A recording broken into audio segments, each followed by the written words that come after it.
Bonjour à toutes et à tous, bienvenue pour ces guidances sentimentales du mois de mai. Alors je vous prie de m'excuser, elles sont un petit peu tardives, j'ai pas eu beaucoup de temps pour faire les vidéos ce mois-ci. J'ai misé en priorité sur les énergies générales.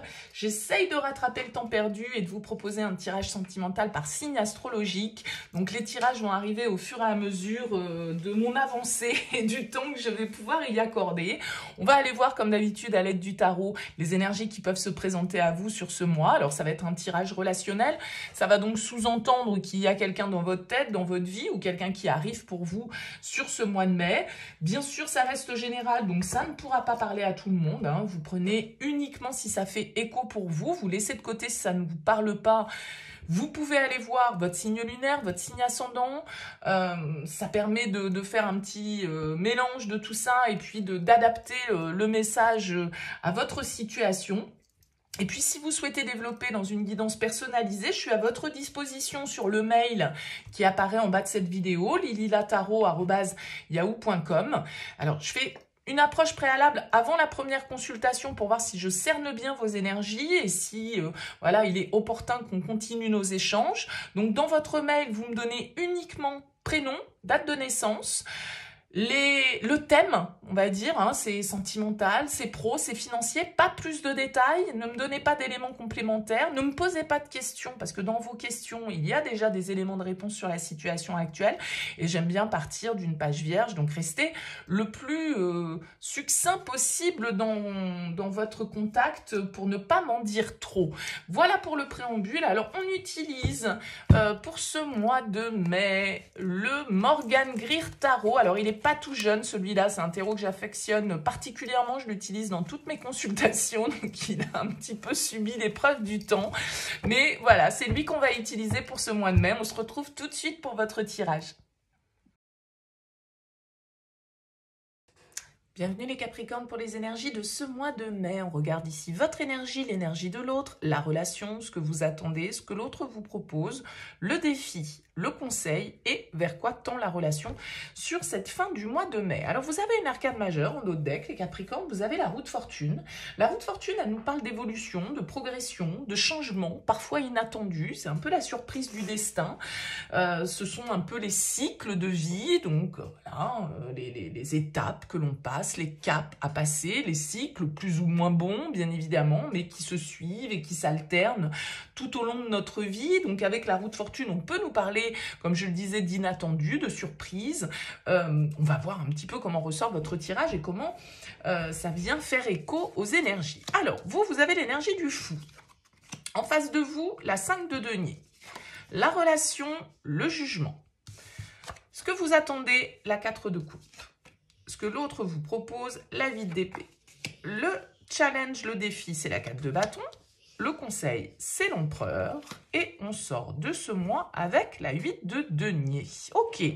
Bon, moi j'ai un petit peu l'impression, les Capricornes, que vous avez besoin et envie de changement. Vous êtes prêts à vous lancer dans une nouvelle aventure. Vous avez envie de découverte avec cette carte du fou.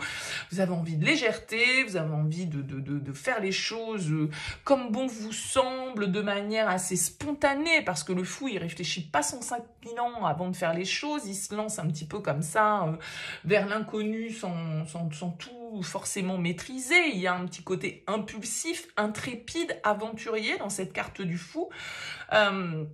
Et j'ai l'impression que vous avez face à vous quelqu'un qui est un petit peu moins dans une énergie, on va dire, de dynamisme comme vous pouvez l'être. Vous avez quelqu'un face à vous qui est dans l'énergie du 5 de denier. Alors le 5 de denier, c'est plutôt une énergie de peur, d'inquiétude, d'insécurité, de manque, de solitude. J'ai l'impression que vous avez quelqu'un qui se pose un peu en victime, en fait, voilà, face à vous, d'accord? Entre le 5 de denier et le 8 d'épée, quelqu'un qui a des blocages, quelqu'un qui a des peurs, quelqu'un qui se sent limité, quelqu'un qui a des croyances comme ça, un petit peu erronées, qui a l'impression que à chaque fois la vie lui fait pas de cadeau, qu'à chaque fois, non, je peux pas faire ceci. Voilà, le 8 d'épée, c'est celui qui ressasse sans cesse ses peurs, ses blocages, et vous, j'ai l'impression que vous avez besoin un petit peu de folie. Et vous avez peut-être quelqu'un face à vous qui n'est pas dans des énergies de folie. On a le jugement dans l'énergie de la relation. Donc, je dirais presque Le bilan, l'heure du bilan sonne, l'heure de vérité a sonné. Hein. On est à un cap, comme je le disais, avec cette roue de fortune. Le jugement, c'est le 20, 2 fois 10. Hein. Donc voilà, on a le 10 ici, on a le 20. Le jugement, il nous dit, bon, bah voilà, changement d'état, prise de conscience, vérité, bilan, qu'est-ce qu'on fait? Est-ce qu'on se redonne une chance? Est-ce qu'on se pardonne? Est-ce qu'on arrive à opérer un renouveau? Qu'est-ce qu'on laisse derrière soi? À quoi on donne une chance?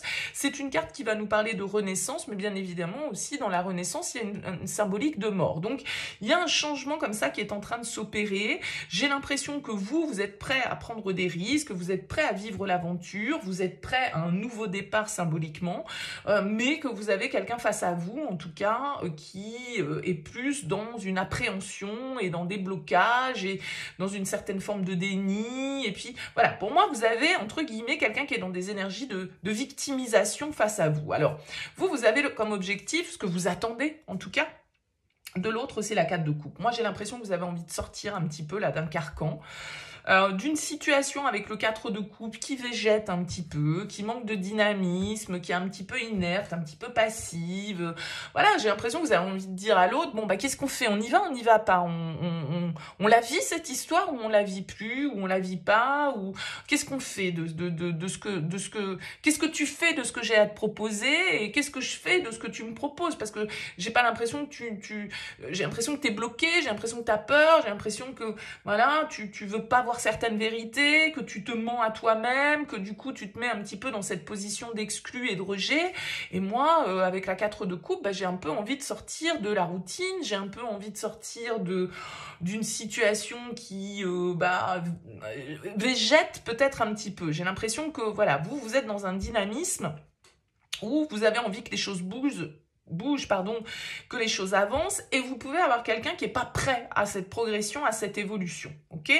Le défi, 4 de bâton. Alors pour moi, la 4 de bâton, c'est un petit peu une histoire de contrat, un petit peu une histoire d'engagement, de soutien. Est-ce que l'union fait la force, quoi? C'est un peu la question que j'ai envie de vous poser avec ce 4 de bâton. Est-ce que les promesses sont tenues? Est-ce que le lien est solide? Est-ce qu'on peut compter sur l'autre? Est-ce qu'on est prêt à s'engager? Est-ce qu'on est prêt à aller vers une forme d'union?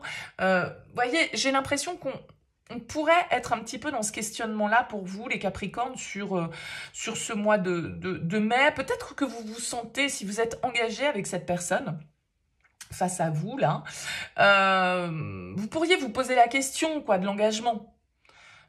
Est-ce que je me sens limitée par cet engagement, par ce contrat moral que j'ai pris, alors que vous, tout compte fait, vous avez envie d'aventure, de folie et de renouveau? Comme je le disais, vous pouvez avoir quelqu'un qui est en décalage par rapport aux énergies. Donc, je pense qu'ici, il va falloir sans doute un petit peu travailler à la relation. L'empereur, en conseil, vous invite quand même à une forme de, comment dire, de fermeté, d'autorité. Hein. Pour moi, l'empereur, c'est celui qui décide, c'est celui qui pose les actions, c'est celui qui fixe les règles. Et à un moment donné, eh bien, peut-être qu'effectivement, comme je le disais, l'heure du bilan a sonné, qu'est-ce qu'on fait ? Qu'est-ce qu'on fait? Est-ce que l'autre est prêt à s'engager? Est-ce que l'autre est prêt à vivre l'aventure? Est-ce que l'autre est prêt à redonner une chance à la relation? Est-ce que l'autre est prêt un petit peu à se bouger, on va dire, d'une situation ou d'un comportement dans lequel il ou elle se complaît d'un certain côté, inconsciemment? Bon, voilà, l'empereur, c'est celui qui décide, c'est celui qui agit, c'est celui qui, comme je le disais, fixe la loi et les règles. Donc, en conseil, c'est quand même une carte qui amène à une forme un petit peu de, pas de rigidité, mais en tout cas d'autorité, dans le sens où l'empereur, il sait ce qu'il veut, il négocie pas, il peut être un petit peu dur, mais peut-être que il y a besoin de l'être face à quelqu'un qui, éventuellement, a besoin d'être mis un petit peu au pied du mur ou mis face à certaines réalités, face à certaines vérités pour sortir de ce positionnement, en fait, qui ne fait pas évoluer la relation. Donc, j'ai l'impression que pour certains, vous êtes à un cap dans une relation. Ça passe ou ça casse. C'est un peu ça. L'heure du bilan a sonné. Quelle sera la conclusion de ce bilan ? Vous voyez, il y a un petit peu cette idée de dire, bon, moi, j'en ai marre que ça bouge pas, j'en ai marre que ça évolue pas, j'en ai marre qu'il y ait une forme d'insatisfaction permanente. Voilà. Moi, je suis prêt à faire mes valises et à partir pour de nouvelles aventures si jamais les choses ne bougent pas. J'ai un peu l'impression que vous êtes dans ce questionnement-là. On sort avec la 8 de denier, donc j'ai l'impression qu'on va travailler, on va essayer de faire des efforts, on va essayer de persévérer et de tenir bon peut-être par rapport à la situation. Peut-être que vous avez quelqu'un face à vous qui va faire un petit travail sur lui-même ici avec ce 8 de denier pour pouvoir effectivement sortir de certains blocages dans lesquels vous pouvez être.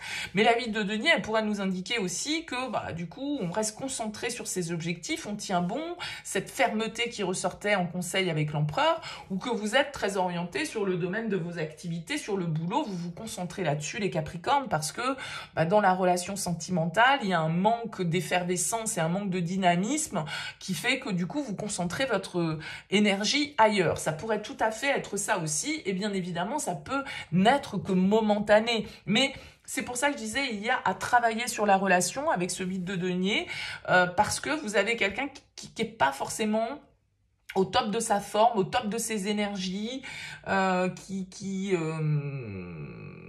se bloque en fait lui-même ou elle-même.